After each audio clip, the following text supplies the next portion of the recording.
За Лувсан Бямбагийн мөнгө баясгалан гишүүн асуулт асууя.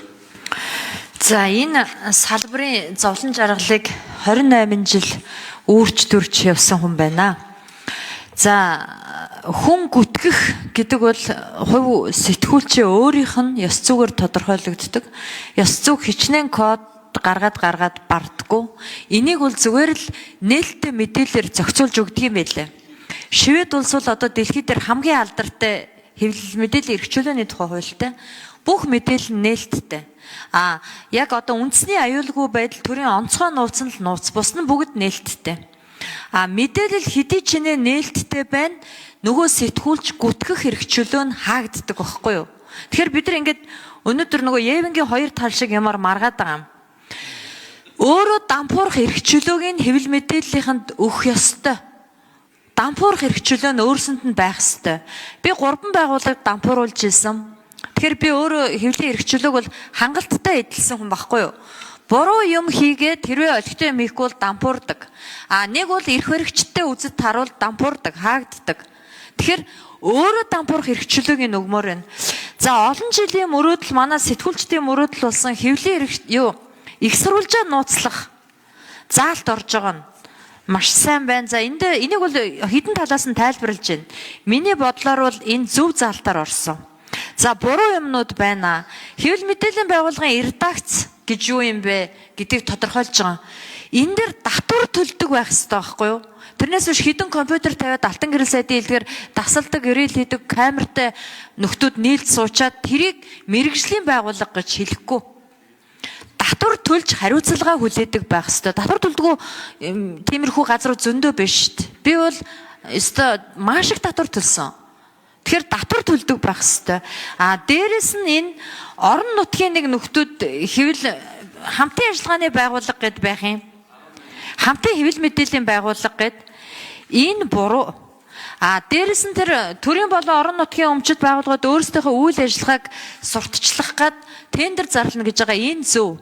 Энэ нийтэд ил тод санхүүжилтийг олж авах боломж нэгж байгаа байгууллагуудад. Ариун цай гишүүний хэлсэн шүүмжээ яг эхний заалтан дээр нь яг тийм гал уус хүүхдийн эрхтэй холбоотой бол үнэгүй гарганаа гэсэн байгаа юм. Харин алтан гэрэл сайдаа энэ тендер зарлалтыг чинь дараагийн заалтан дээр засгийн газраас энэ үн төлбөрийн тэр агуулгын тогтооно гэж байгаа чинь буцаагаад цензур оруулчихж байгаа байхгүй юу?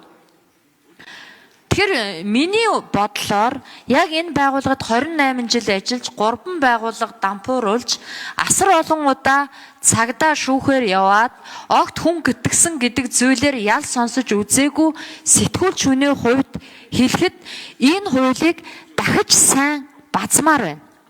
Дахиж сайн янзалмаар байна. Одоо манай хэвлэл мэдээллийн зөвлөл гэдэг нэг байгууллага байдаг. Дандаа худлаа шийдвэр гаргадаг.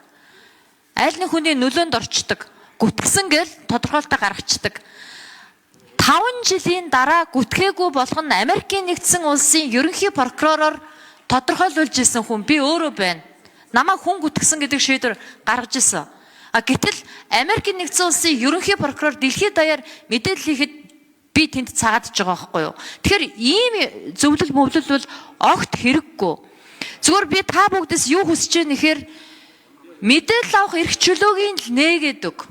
Ажилд нь бүү саадвал татвараа төл улсын нууцаа аваад бол тэр цагт хүн гүтгэх эрх чөлөө нь хаагдана. Тийм хүн гүтгэдэг байгууллагад тэр угаасаа дампуурдаг. Тэр дампуурах эрх чөлөөг нэг. Одоо ингэдэг нэг дампуур. За тодруулж суух 1 минут нэмж өгье мөнгө баясгалан гишүүнд. За тэгэхээр өөрөөсөө дампуурах эрхчлөөгийн л үг гэдэг байгаа. Тэр нь мэдээлэл нээлттэй байвал худал мэдээлэл гаргах юм бол тэр байгууллага дампуурнаа. Нөгөө нэг дампуурах эрхчлөө гэж кавичкэнд хэлж байгаа нь эрх баригчдтай үзэлцүүл нэг дампуурдаг юм аа. Тэгэхээр эрхчлөөгийн тавиад өг нууцаа аваад үлдчих. Тэгэл болоо. Асар олон мэдээлэл өгөхгүй л байвал тэндээс чинь хүн гүтгэх байдал нь бий болоод идэг. Хүн гүтгэх эрхчлөөг нь хаагаад өг. Миний санал юм байна.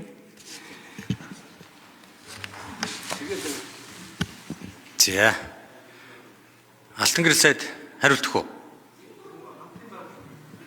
За хамтын байгууллага хэвлэл мэдээллийн За орон нутгийн хэвлэл мэдээллийн холбооны тэргүүн Шарав Доржбай ажлын хэсгийн 7 дугаар микрофон.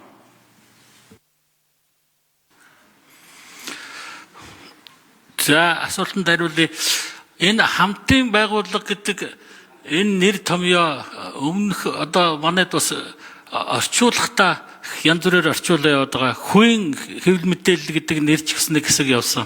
Тэгэхээр энэ бол нийгмийн тодорхой бүлэг тодорхой сонирхлын одоо бүлгийн хэмжээнд жижиг ийм өөрийн хэвлэл мэдээлэл байж болох юм аа. Азлагдсан одоо сум суурин ч юм уу эсвэл ямар нэгэн мэрэгжлийн бүлгийнхэн сургуулийн сурагчид ийм одоо хэмжээний олон улсын ийм жишг байдаг community media гэдэг ийм нэрээрээ.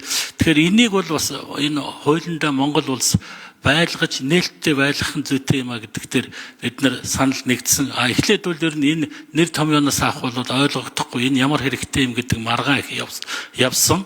За энийг бол одоо эцсийн дүндээ бол байлгах нь зүйтэй юм а гэдэг энэ хамтын гэдэг нэрээр орсон байгаа.